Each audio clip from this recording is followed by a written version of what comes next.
नमस्कार, बहुत स्वागत है आपका।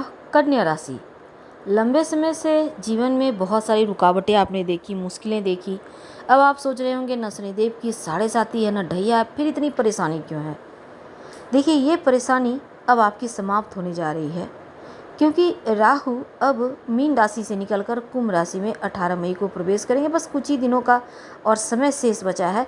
बस आपका लाइफ यहाँ से बदल जाएगा, क्योंकि जो भी डिस्टर्बेंस थी, जो भी मुश्किलें थी, धन को लेकर, स्वास्थ्य को लेकर, रिश्तों को लेकर, वो सिर्फ राहु महाराज के कारण। तो 18 महीने में राहु महाराज, कन्या वालों, आपके साथ बहुत सारे मुश्किलों को आपने झेला। राहु महाराज आपके साथ बस समझ लें कि खेल ही खेल रहे थे।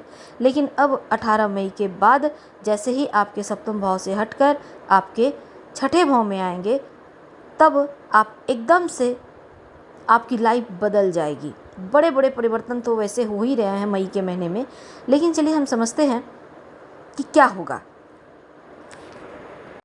देखिए, सप्तम भाव में बैठ के जब राहु देव दाम्पत्य जीवन में मुश्किलें डाल रहे थे, उनकी दृष्टि आपके प्रथम भाव पर थी, आत्मा पर थी। आप सही तरीके से डिसीजन नहीं ले पा रहे थे, हमेशा भ्रम के शिकार थे। अब 18 मई के बाद दाम्पत्य जीवन में स्थिति बढ़िया होगी, रिश्तों में प्रेम बढ़ेगा, दैनिक रोजगार बढ़ेगा, आपका सही समय पर सही डिसीजन ले पाएंगे, इनकम बढ़ेगा, भाग्य का साथ मिलेगा, आपका व्यक्तित्व आकर्षण से भर जाएगा, आकर्षक हो जाएगा, मेहनत का फल मिलेगा, आपके अंदर जो आलस्य था वो खत्म होगा। छठे भाव में रोग, चोट, ऋण, कर्जे, शत्रु का भाव में जब पहुंचेंगे राहु, अब यहाँ पर आकर राहु जो है, देखिए, राहु जब कन्या वालों आपके लिए करोड़पति अरबपति योग बनाकर बैठेंगे छठे भाव में। अब ये सपना आप देखना मत भूलिएगा, मेहनत कीजिए, मेहनत जितना उतनी बड़ी सफलता, क्योंकि कलयुग के राजा राहु ही हैं। राहु सिर्फ मेहनत से पैसा नहीं देते, छल से देते हैं, प्रपंच से देते हैं, लेकिन थोड़े भ्रम भी देते हैं।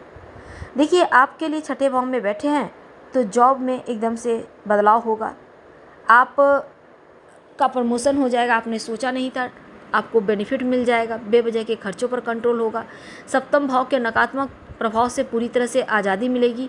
अब देखिए, छोटी छोटी उपाय भी आपको करने होंगे ताकि मुश्किलें कम हो, लेकिन पहले समझ लेते हैं कि आपके लिए क्या होगा बड़ा। देखिए, सबसे पहली बात तो छठे भाव में आएंगे, रोग, चोट, ऋण, कर्जे, शत्रु का भाव है, तो बीमारियों से मुक्ति दिलाएंगे, शत्रु विरोधी दबे रहेंगे और कर्ज से मुक्ति दिलाएंगे, जॉब प्राप्ति के योग बनेंगे। उपाय के तौर पर ओम रांग राहवे नमः इस मंत्र का आप जप कर सकते हैं, आपके लिए बहुत अच्छा रहेगा। और मोर पंख का प्रयोग खूब करें, अपने पॉकेट में रखें, पर्स में रखें, अपने बेडरूम में रखें, तकिए के कवर में डाल के रखें, आप काम करने वाले मेज पे रखें। मोर पंख को अपने लाइफ में एकदम से सम्मिलित कर लीजिए। दूसरा, संभव हो तो पंखे में ही बांध दे 1-2 मोर पंख, हवा लगते रहेगा पूरे शरीर में पूरा दिन। अब तो लोग पंखा चलाते भी नहीं, एसी में चलाते हैं, कोई बात नहीं, आपको जहाँ मर्जी वहाँ रखें।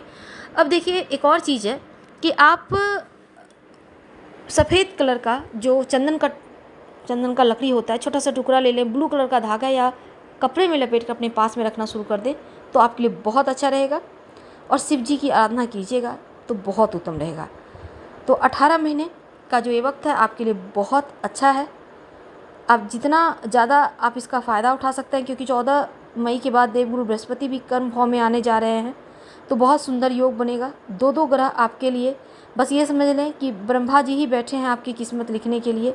बस थोड़ा सा ध्यान रखना है कि किसी दूसरी की बातों में नहीं आना है, भावनाओं में नहीं बहना है, किसी को ज़्यादा उधार नहीं देना है, बेवजह की उलझनों से दूर रहना है, अच्छा सोचें, अपने आप को बेहतर करने पर ज़्यादा ध्यान दें।